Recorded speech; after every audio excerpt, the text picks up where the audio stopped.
A breve traxectoria vital de Manuela Rey, finada con tan só 23 anos, deu para moito. En apenas 2 décadas pasou polo exilio, a perda da familia e a enfermidade, circunstancias que non limitaron o seu talento creativo. A historia pois é triste, unha cativa que sae con 6 anos de Mondoñedo, colle unha trupe itinerante de teatro e vai por media, digamos, Palencia, León, grandes capitais, entra en Portugal, morrelle media familia, acaba quedando tirada en Lisboa, entra no Teatro Nacional de Ana María II, chega a ser primeira actriz, monta o sindicato ali, pelea todo, escribe unha obra incluso para 4 mulleres cando ninguén escribía, e chega e cando lle van dar, digamos, unha pensión xa para a vida, con 23 anos morre.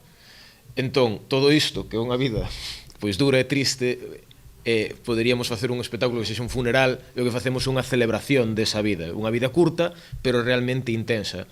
O Centro Dramático Galego aliouse con varias institucións portuguesas para levar á escena a vida e obra da actriz e dramaturga mindoniense baixo a dirección de Fran Núñez. Fran Núñez pois é o director, é dramaturgo e foi ao final o que compuxo, non, toda esta obra, que logo pois nos concretará un poquinho máis. Manuela Rey pois foi unha persoeira galega que tivo que emigrar, como moitas persoas e mulleres, a Portugal, neste caso, nunha idade pois moi temperá, e ali pois tivo certo recoñecemento, pero como moitas mulleres pois estivo silenciada. Grazas a Fran estamos recuperando a súa memoria, a súa historia e poñéndoa en valor, como estamos intentando facer con moitas outras mulleres. Tivo unha vida moi curta, de apenas 23 anos, e aínda así hai indicios de que era unha grande escritora e que compuxo incluso algunha peza, non?